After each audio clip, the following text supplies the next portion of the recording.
नमस्कार, दिल्ली न्यूज में आपका बहुत बहुत स्वागत है।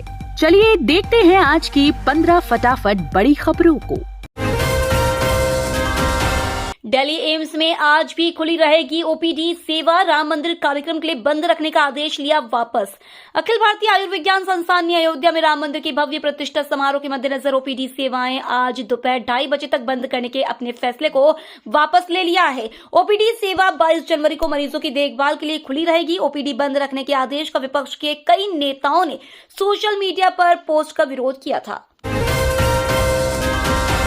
दिल्ली में आप करेगी शोभा यात्रा, सीएम केजरीवाल ने मंत्रियों को दिए निर्देश।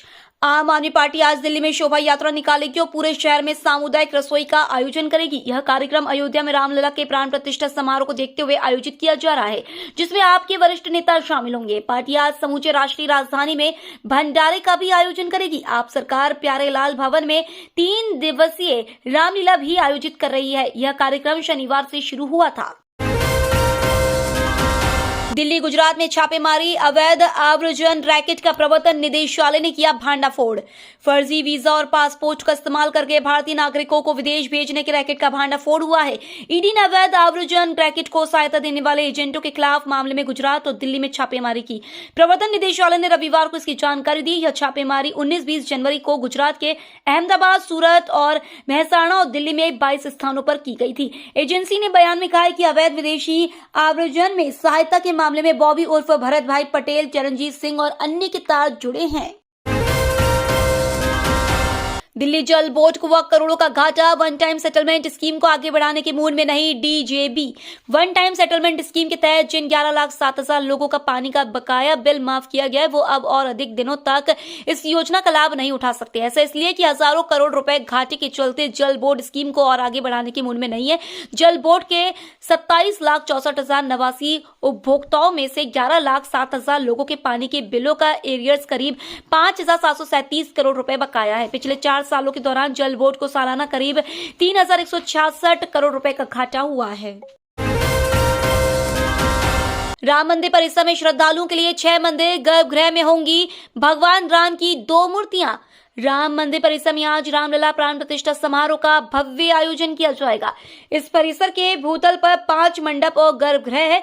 एनडीटीवी से खास बातचीत में श्री राम मंदिर निर्माण समिति के अध्यक्ष नृपेंद्र मिश्रा ने बताया कि 2.7 एकड़ में फैले मंदिर क्षेत्र में श्रद्धालु भगवान तक कैसे पहुंचेंगे। उन्होंने कहा कि श्रद्धालु सबसे पहले एक भारी दीवार को पार करेंगे जो कि मुख्य संरचनाओं से घिरी हुई है।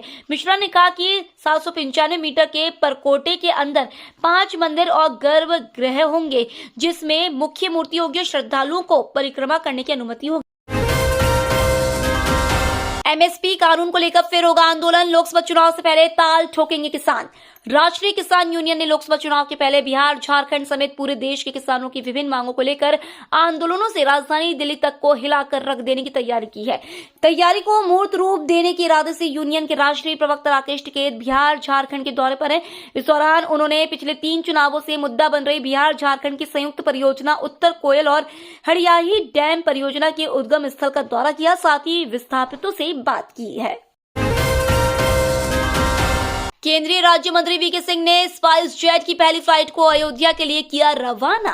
गाजियाबाद के सांसद एवं केंद्रीय सड़क परिवहन, राजमार्ग एवं नागर विमानन राज्य मंत्री विजय कुमार सिंह ने रविवार को नई दिल्ली से अयोध्या के लिए जाने वाली स्पाइस जेट की पहली फ्लाइट को रवाना किया।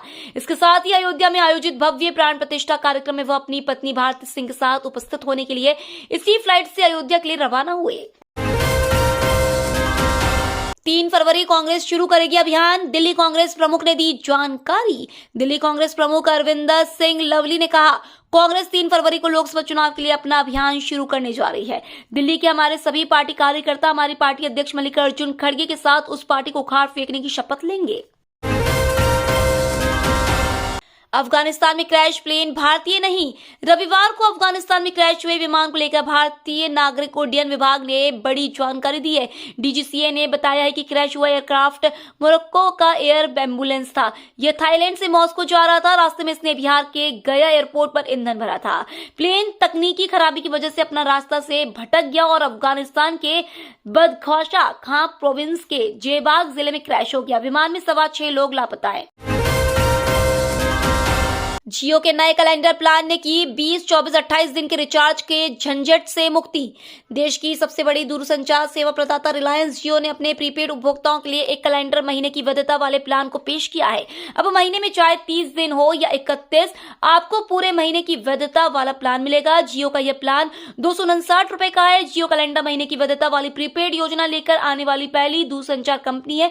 जियो की वेबसाइट पर उपलब्ध जानकारी के मुताबिक 259 रुपए की यह रिचार्ज योजना 1.5 GB दैनिक डेटा और असीमित कॉलिंग सुविधाओं के साथ आती है। गाजियाबाद वाले ध्यान दें, आज रात 8 बजे से सील हो जाएगा बॉर्डर। उत्तर प्रदेश के गाजियाबाद में आज की रात दिल्ली बॉर्डर को सील कर दिया जाएगा। यदि आप आज की रात या कल दिन में किसी कारण से दिल्ली जाना चाहते हैं तो मेट्रो और रेल से ही सफर करें, क्योंकि कल दिल्ली में गणतंत्र दिवस पर होने वाली परेड की रिहर्सल होगी। इसके कारण गाजियाबाद की दिल्ली से सटी सीमाओं को आज रात 8 बजे से सील कर दिया जाएगा। दिल्ली एनसीआर में ठंड प्रचंड, 4 डिग्री पहुंचा पारा। दिल्ली समेत पूरा उत्तर भारत हाड़ कपकपाने वाली सर्दी की मार सह रहा है।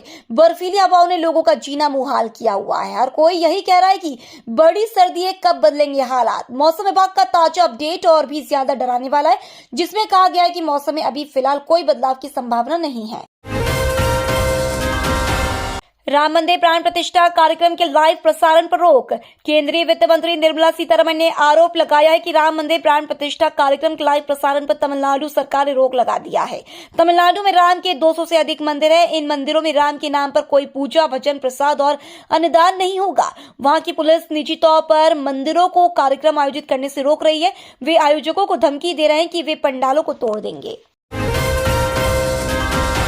जल्दी राम भक्त बन जाएंगे ओवैसी। बाबरी मस्जिद पर AIMIM के अध्यक्ष असदुद्दीन ओवैसी ने हाल ही में बयान दिया था। इसके बाद उन पर निशाना साधते हुए विश्व हिंदू परिषद ने कहा कि हैदराबाद के सांसद जल्दी राम नाम का जाप करेंगे। VHP ने कहा कि ओवैसी ब्रिटेन से बैरिस्टर हैं। उन्होंने मस्जिद को बचाने के लिए अदालत का रुख क्यों नहीं किया, सिर्फ राजनीति करते हैं। इस मुस्लिम पार्टी को समझना चाहिए कि वे जल्दी राम भक्त बन जाएंगे और जाप करेंगे। इंग्लैंड ने किया हैरी ब्रुक के रिप्लेसमेंट का ऐलान, भारत की मुश्किल बढ़ी। भारत के खिलाफ 25 जनवरी से शुरू होने जा रही 5 टेस्ट मैचों की सीरीज के लिए England and Wales cricket board ने हैरी ब्रुक के रिप्लेसमेंट का ऐलान कर दिया है। हैरी ब्रुक के स्थान पर अब भारत के खिलाफ सीरीज में डैन लॉरेंस टीम का हिस्सा होंगे। हैरी ब्रुक निजी कारणों की वजह से सीरीज की शुरुआत होने से पहले ही इंग्लैंड वापस लौट गए हैं। ECB ने ऐलान किया है कि अगले 24 घंटे में ही लॉरेंस भारत पहुंचकर टीम के साथ जुड़ जाएंगे। तो ये थी आज की बड़ी खबरें। डेली खबरों से अपडेट रहने के लिए चैनल को सब्सक्राइब करना बिल्कुल न भूलें। धन्यवाद।